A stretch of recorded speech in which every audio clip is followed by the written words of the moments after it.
පුරාණ කාලේ අපේ ශ්‍රී ලංකාවේ එක්තරා රජමාලිගාවක අන්දරේ කියලා ඉතාමත් බුද්ධිමත් ඒ වගේම උපහාසයට සහ විහිළුවට බර පුද්ගලයෙක් ජීවත් වුණා.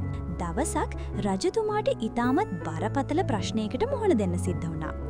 ඒ තමයි රජතුමා පණ වගේ ආදරය කරපු ඉතාමත් වටිනා රන් මාලයා මාලිගාවේ භාණ්ඩ කාමරයෙන් අභිරහස් විදිහට අතුරුදන්වීම. රජ සෙබළුන් මාලිගාවේ හැම අස්සක් මුල්ලක් නෑරම හෙව්වත් මේ රන්මාලය ගැන කිසිම හෝඩුවාවක් සොයාගන්න ලැබුණේ නැහැ. රජතුමා මේ ගැන හිටියේ දෙඩි කනගාටුවෙන්.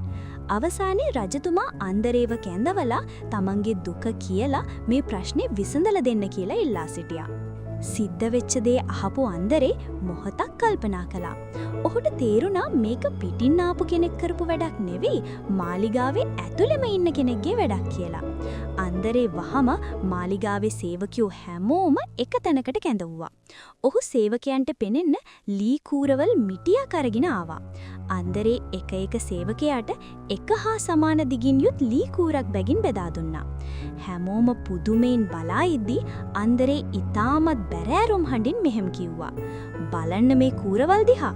මේවා සාමාන්‍ය කූරවල් නෙවෙයි. මේවා මැජික් ලී කූරවල්. මම මේවා දැන් ඔයාලට දෙනවා. හැබැයි මතක තියාගන්න ඇත්තම හොරා කවුද? අන්න ඒ හොරාගේ අතේ තියෙන ලී කූර හෙට උදේ වෙද්දි හරියටම අඟල් 2ක් දිග වෙනවා. අන්දරේගේ මේ කතාව ඇහුවම හැමෝම බය වුණා. සේවකයෝ තමන්ගේ ලී කූරවල් අරගෙන තමන්ගේ කාමරවලට ගියේ හෙට මොනවා වෙයිදෝ කියන කුතුහලයෙන්. එදා රෑ මාලිගාවේ හැමෝම නිදාගන්න සූදානම් වුණත් රන්මාලේ හොරකම් කරතු සේවකයාට නම් නිින්ද ගියේ නැහැ. ඔහු හිතුවා ඇත්තටම මේක මැජික් කූරක් නම් හෙට උදේට මගේ කූර අඟල් 2ක් දිග වෙයි. එතකොට මාව අහුවෙනවා නියතයි. ඔහුට අපූර්ව අදහසක් ආවා. මම දැන්ම මේ කූරෙන් අඟල් 2ක් කපලා දැම්මොත් හෙට උදේට ඒක අඟල් 2ක් දිග වුණාම අනිත් අයගේ කූරවල් වල ගානටම ඊනේ. ඉතින් ඔහු තමන්ගේ කූරෙන් අඟල් 2ක් කපා දැම්මා. පහුවදා උදෑසන අන්දරේ ඉදිරියට හැමෝම ආවා. අන්දරේ එකින් එක කූරවල් පරීක්ෂා කළා. අවසානයේ ඔහු එක සේවකයෙක් ළඟ නැවතුණා. අර සේවකයාගේ කූර අනිත් හැමෝගෙම කූරවල් වලට වඩා අඟල් 2ක් කෙටි වෙලා තිබුණා. අන්දරේ හයියෙන් hina වෙලා ඔහු පෙන්වමින් කිව්වා මෙන්න ඉන්නවා හොරා කියලා. සැබෑ හොරා Tamanගේ බය නිසාම කූර කපා දමා Tamanවම හෙලි කරගනි තිබුණා.